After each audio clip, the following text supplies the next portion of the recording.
अस्सलाम वालेकुम। खालिद इकबाल आपसे मुखातिब है। नाज़रीन, मेरी इस वीडियो का थीम है मोबाइल फ़ोन और बच्चों की डेवलपमेंट। क्या छोटे बच्चों को मोबाइल फ़ोन देने के सिर्फ नुकसानात हैं या फ़वाइद भी हैं?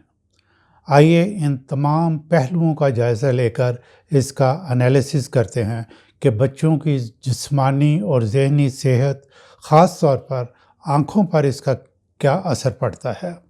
इसका भी जायज़ा लेते हैं कि माँ-बाप छोटे बच्चों के हाथ में मोबाइल फ़ोन क्यों पकड़ा देते हैं।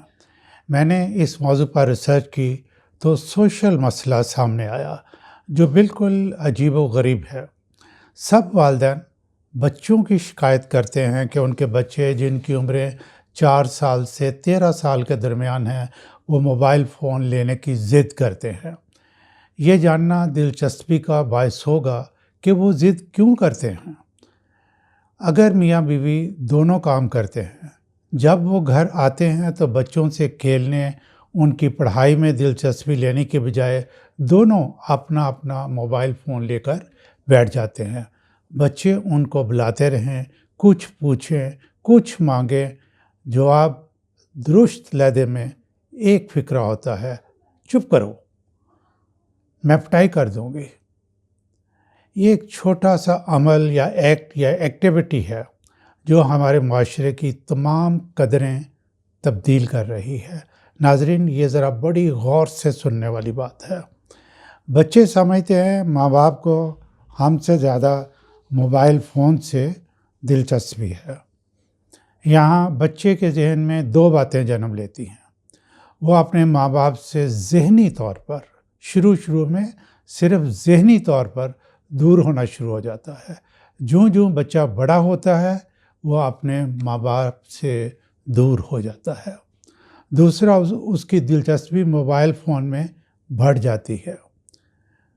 वो भी फ़ोन मांगना शुरू कर देता है। माँ बाप उनको खामोश करवाने के लिए या तो अपना फ़ोन थोड़ी देर के लिए दे देते हैं या घर में कोई पुराना पड़ा हुआ फ़ोन जो है वो पकड़ा देते हैं। खुद बच्चों को कार्टून लगा के देते हैं कि ये देखो। बच्चों की दिलचस्पी कार्टून्स में सिर्फ चंद रोज़ तक रहती है, फिर वो अपने आप एक्सप्लोर करना शुरू कर देते हैं और दूसरे प्रोग्राम्स देखना शुरू कर देते हैं। मैंने रिसर्च के दौरान जाना कि 6 या 7 साल के बच्चों को कार्टून्स देखने में ज़रा दिलचस्पी नहीं। वो शॉर्ट फिल्म्स, ड्रामों की क्लिप्स देखने में दिलचस्पी लेते हैं।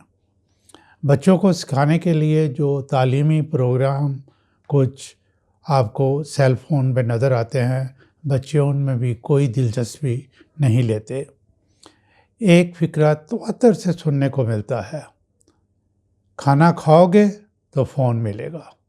ज़्यादातर घरों में बच्चे फ़ोन सामने रख कर अपनी पसंद का प्रोग्राम लगाकर खाना खा रहे होते हैं। इससे बच्चों की शख्सियत पर मनफी असरात मरतब होते हैं। जिस वक्त बच्चे से फ़ोन वापस लिया जाए तो बच्चा रिएक्ट करता है, शोर मचाता है। इस तरह उसका अपने बहन भाइयों से इंटरेक्शन का वक्त कम हो जाता है, क्योंकि फ़ोन में उसके लिए बहुत फैसिनेटिंग मौद होता है। इसलिए उसकी अपने दूसरे बहन भाइयों में दिलचस्पी कम हो जाती है। दूसरे बहन भाइयों का भी यही हाल होता है। यूँ बड़े होने के दौरान उनका आपस में प्यार, मोहब्बत, अफेक्शन में जो एक डेवलप होनी होती है, उसमें कमी वाक़या होना शुरू हो जाती है, जो शख्सियत का हिस्सा बन जाती है। यूँ पूरा माशरा ही तब्दील हो रहा है। एक दूसरे के से प्यार मोहब्बत में कमी आ रही है। एक दूसरे के काम आना, दूसरों के लिए सेक्रीफाइस करने का जज्बा कम होता जा रहा है। मोबाइल फ़ोन में दिलचस्पी से जिस्मानी खेल या एक्टिविटीज़ में भी कमी आ रही है, जो बच्चों की सेहत पर मनफी असरात डाल रही है। बच्चों के लिए फ़ोन इस्तेमाल करने के औकात भी बहुत अहम हैं। रात सोने से पहले फ़ोन इस्तेमाल करना ज़हन और आँखों दोनों के लिए बहुत मुज़िर है। بچہ جو کچھ فون پر دیکھتا ہے وہی کچھ خواب میں بھی دیکھتا ہے۔ یوں گہری نیند نہیں سو پاتا اور بچہ صبح تھکا ہوا چڑچڑا سا اٹھتا ہے۔ اس لیے بچہ جب سونے کے لیے جاتا ہے تو اس سے 2-3 گھنٹے پہلے اس کو فون ہرگز نہ دے۔ جیسا کہ آپ جانتے ہیں کہ 6 سال کی عمر میں بچہ بڑی تیزی سے جسمانی، ذہنی اور جذباتی طور پر ڈیولپ کر رہا ہوتا ہے۔ اس کا وقت اور صحت صرف فون تک محدود ہو جائے تو بچے کی جو باقی صلاحیتیں ہیں ان کی نشو و نما پر منفی اثرات پڑتے ہیں۔ ماں باپ کا فرض ہے کہ وہ خود صرف ضروری کام کے لیے فون استعمال کریں اور بچوں کو اوورآل نشو و نما، جسے میں 360 ڈگری ڈیولپمنٹ کہوں گا، اس کی طرف توجہ دیں۔ بچے صرف موبائل فون کا استعمال سیکھ کر ذہین نہیں ہوں گے، انہیں باہر معاشرے کے فرد کی حیثیت سے اپنا کردار ادا کرنا ہے، اسکول، کالج جانا ہے، بچوں کے گروپ میں رہنا ہے، امتحان پاس کرنا ہے۔ آپ کو فیصلہ کرنا ہوگا کہ بچے کو کتنی دیر کے لیے فون دینا ہے۔ آدھ گھنٹے سے زیادہ فون نہ دیں، یعنی ایک اسٹریچ میں۔ اور اگر ایک دن کی بات کریں تو کسی صورت میں بھی 1 گھنٹے سے زیادہ کے لیے فون نہ دیں۔ دراصل موبائل فون سے 2 قسم کی شعاعیں یعنی ویوز نکلتی ہیں۔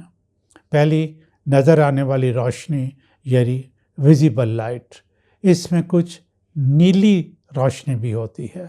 اس سے آنکھوں میں تھکن، خشکی اور چبھن کا احساس ہوتا ہے۔ رات کے وقت نیلی روشنی کے ہارمونز میلاٹونن کو متاثر کرتی ہے، جس سے نیند خراب ہوتی ہے۔ دوسرا یہ ہے کہ radio frequency waves, mobile phone signal بھیجنے اور موصول کرنے کے لیے ریڈیو فریکوینسی ویوز استعمال کرتا ہے۔ یہ نان آئونائزنگ لہریں ہوتی ہیں۔ سائنسی ریسرچ کے مطابق ان میں اتنی توانائی نہیں ہوتی کہ یہ ڈی این اے، یہ آنکھ کے جو خلیات ہیں ان کو کوئی نقصان پہنچا سکے۔ WHO کے مطابق اب تک کی ریسرچ یہ بتاتی ہے کہ موبائل فون سے نکلنے والی لہروں سے آنکھوں کو نقصان کے شواہد موجود نہیں۔ بہرحال ہم اس سوال کو رد نہیں کر سکتے کہ یہ WHO کی انڈیپینڈنٹ ریسرچ ہے یا کارپوریٹ ورلڈ، جن کا موبائل فون کا کھربوں ڈالرز کا کاروبار ہے، ان کی طرف سے بھی کوئی پریشر ہے۔ ابھی تک میں نے موبائل فون کے چھوٹے بچوں کے استعمال کرنے کے کچھ نقصانات پر روشنی ڈالی ہے۔ اب سکے کا دوسرا رخ دیکھتے ہیں۔ اس کی حقیقت سے بھی انکار نہیں کیا جا سکتا کہ یہ ایک انتہائی فائدہ مند ڈیوائس ہے اور اس کو استعمال کرنے کا طریقہ سیکھنا چاہیے تاکہ اس سے فائدہ اٹھایا جا سکے اور نقصان بھی کم سے کم یا وقتی طور پر ہو۔ پہلا یہ ہے، فون دیکھتے وقت لوگ آنکھیں بہت کم جھپکتے ہیں۔ جب فون دیکھ رہے ہوں تو تھوڑی دیر کے بعد آنکھیں جھپکیں۔ دوسرا، آدھ گھنٹہ فون دیکھنے کے بعد کم از کم 5 منٹ تک آپ آنکھوں کو ریسٹ دے لیں اور فون کو ذرا فاصلے پر رکھیں، آنکھوں کے بالکل قریب مت لائیں اور پھر آنکھیں جھپکیں۔ یعنی جب آپ نے 5 منٹس کے لیے ریسٹ دینا ہے تو اس وقت بھی ذرا فاصلے پہ بھی دیکھیں اور آنکھیں جھپکیں۔ مثلاً اگر آپ کوئی سیل فون پہ آرٹیکل پڑھ رہے ہیں یا کوئی امپورٹنٹ خبر پڑھ رہے ہیں اور آنکھوں پہ آپ ذرا بوجھ محسوس کرتے ہیں تو اٹھ کے آپ اپنا منہ دھو لیں، آنکھوں پہ چھٹے ماریں۔ پینے میں مطلب یہ کہتے ہیں کہ اسٹینڈ ہائیڈریٹڈ، یعنی پانی اگر پئیں تو زیادہ بہتر ہے یا اور کوئی لیکوڈ استعمال کریں۔ اگر آنکھوں میں مستقل خارش، خشکی یا سختی محسوس کریں تو پھر آنکھوں والے ڈاکٹر کے پاس جانا بہت ضروری ہے۔ میری ریسرچ کے مطابق یہ انتہائی فائدہ مند ڈیوائس ہے، لیکن اس کو کب کیسے استعمال کرنا ہے یہ جاننا بہت ضروری ہے۔ خاص طور پر بچوں کے معاملے میں جو تجاویز پیش کیے ہیں وہ فائدہ مند ہیں۔ آپ اپنی رائے کومنٹ سیکشن میں دیں تاکہ لوگوں کو فائدہ ہو سکے۔ شکریہ۔